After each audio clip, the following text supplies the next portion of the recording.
Hi everyone, we are going to do 12.3 geometric sequences and series.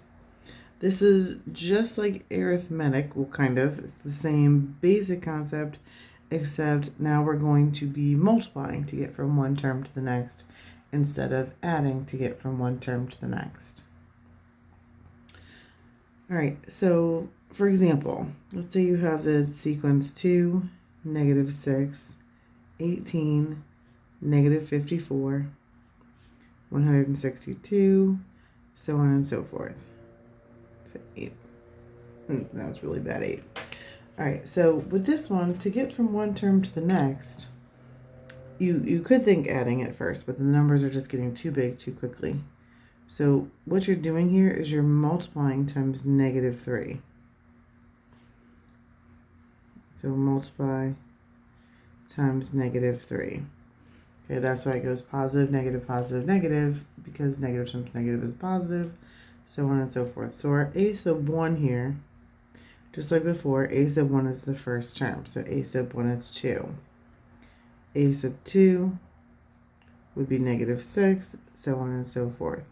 Your common ratio here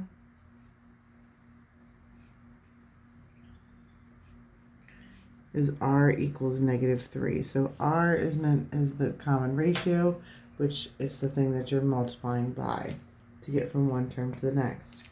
You can still have recursive definitions here where the next term is built upon the one before.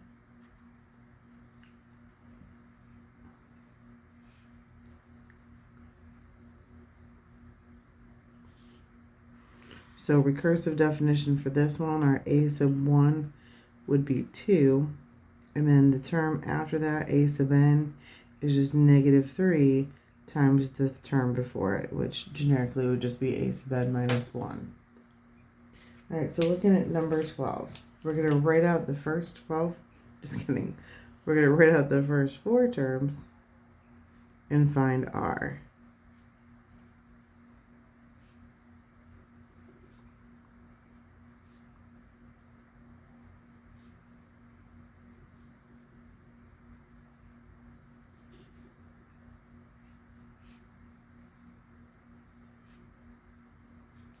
Alright, we're given a sub n, it's that funky notation. A sub n equals a set of 5 over 2 to the nth power. Alright, so your first term, when you put a 1 in, it would just be 5 over 2.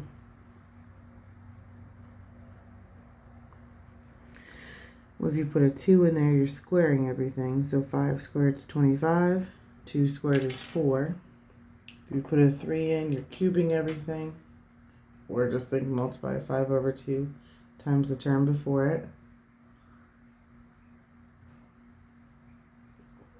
So we get 125 over 8. And then taking everything to the 4th power, you would get 625 over 16. And then it would continue. Right, so those are the first 4 terms. And then r, what are you multiplying each term by to get the next term? Would be 5 over 2.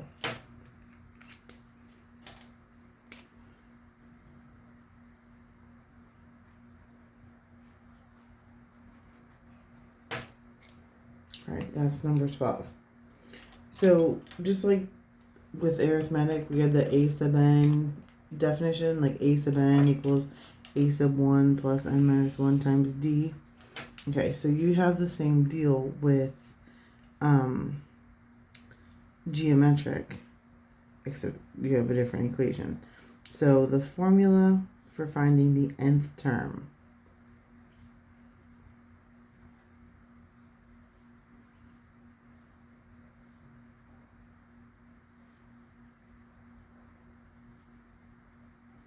of a geometric sequence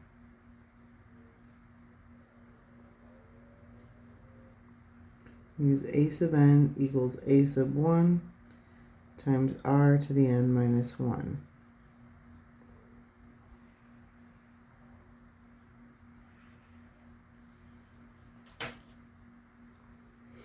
Alright, so on number 20, I don't know if I can squeeze it in there or not. I'm not going to.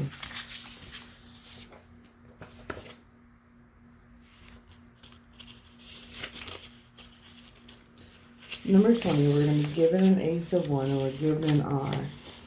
And we have to find the nth term and then find the fifth term. So nth term is just figuring out the formula. Alright, so number 20. We're given a sub 1 is negative 2 and r is 4. Find the nth term and the fifth term.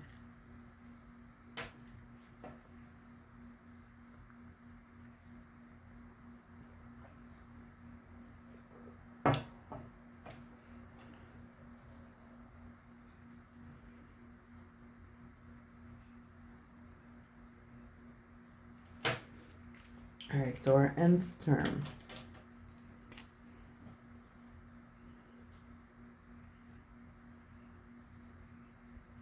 Remember, we're going from a sub n equals a sub 1 times r to the n minus 1. So our a sub n would equal our a sub 1, which is negative 2, and then times 4 to the n minus 1.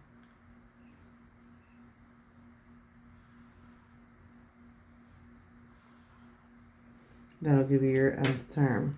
So then if we want to find the fifth term without finding, geometric, they're usually a little small, so you actually could get away with not using that formula at all. But you really could just go negative 2 times 4 is negative 8. Negative 8 times 4 is 32. And then just keep going that way. Negative 32, sorry. So your fifth term, a sub 5, I'll just use the formula, is negative 2 and then times 4 to the 5 minus 1. So we have negative 2 times 4 to the 4th. 4 to the 4th is 256. So we have negative 2 times 256. The fifth term in this sequence would be negative 512. It's kind of cool that you can just jump right to the fifth term. Dorky math is cool kind of way. It's okay to like math. Alright, so next problem I want to do is number 36.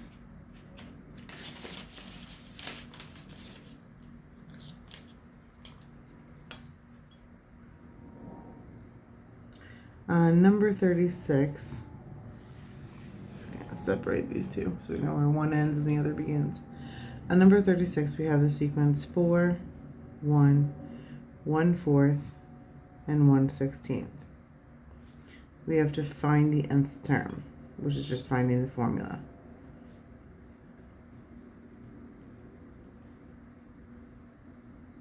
So the two things we need for our formula is we need a sub 1, and we also need to know what our r is. So these numbers are getting smaller. You go from 4 to 1, 1 to 1/4. 1 to 1/4 is probably the easiest to tell where your r is, because you're multiplying times 1/4, which multiplying times 1/4 is dividing by 4. So 4 divided by 4 is 1, but our r is 1/4, and our a sub 1 is 4. So that's all we need for finding our nth term. So using a sub n equals a sub 1 times r to the n minus 1. We'll have a sub n equals 4 times, and then our r is 1/4, n minus 1.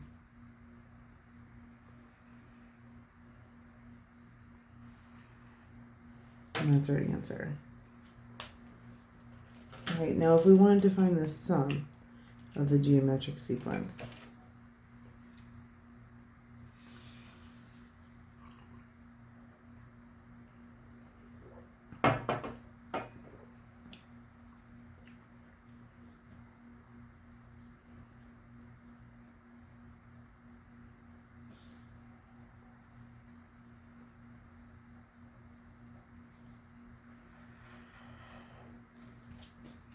Alright, so our sum, represented by s sub n,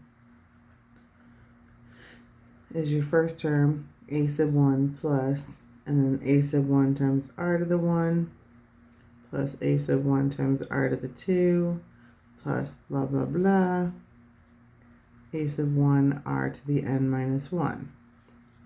So in summation notation,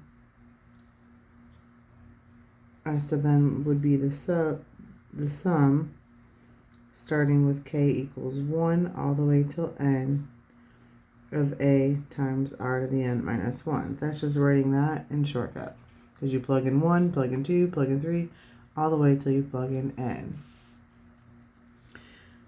The big formula for this, S sub n would equal a sub 1 times 1 minus r to the n divided by 1 minus r. Right, that's the generic formula for finding the sum of any geometric sequence. Alright, so let's look at number 42.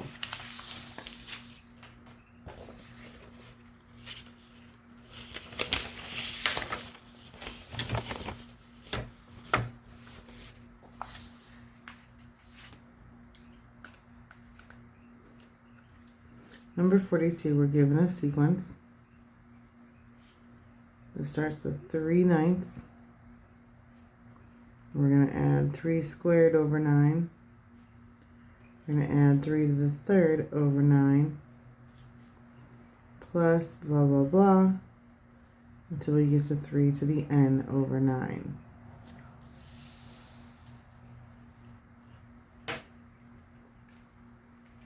So we need to find the sum of this geometric sequence. Our a sub 1 is our first term, is 3 over 9.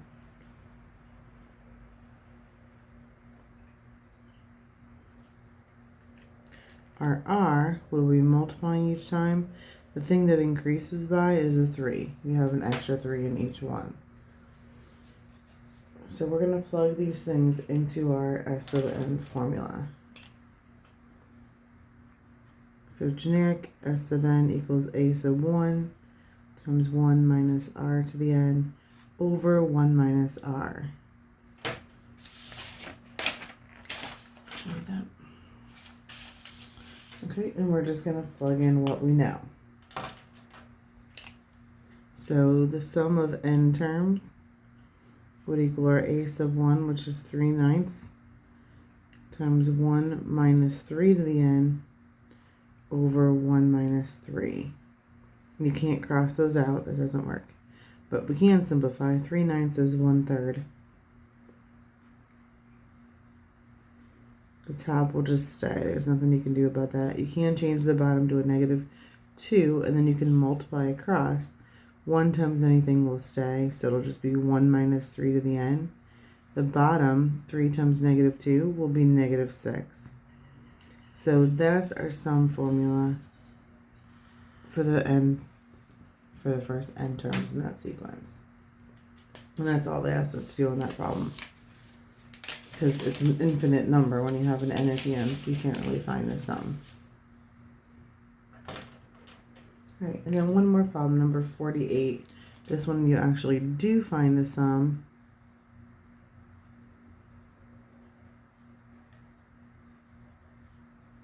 And it's actually the same sequence. However, we have 3/9, oops, not minus 2, plus 3 to the 2 over 9, plus blah, blah, blah, until you get to 3 to the 15 over 9. So this one has an ending. It doesn't just have the nth term as the ending. So since we basically already did this, I'm going to use my answer from number 42. From number 42, we had that f sub n equals 1 minus 3 to the n over -6. If we hadn't done that already, I would just do it now. But we did, so why do it again? And we're finding the sum of this whole thing. So our n is 15. 15 is what we plug in for n. So s sub 15 is 1 minus 3 to the 15th over -6. So that's 1 minus 1, 4, 3.34897. Divide by -6. Throw that in your calculator. You get, I think it's a million, 2 million, yeah, 391,484.3. And that's the sum of the first 15 terms. Excuse me. All right, that's it. That is 12.3.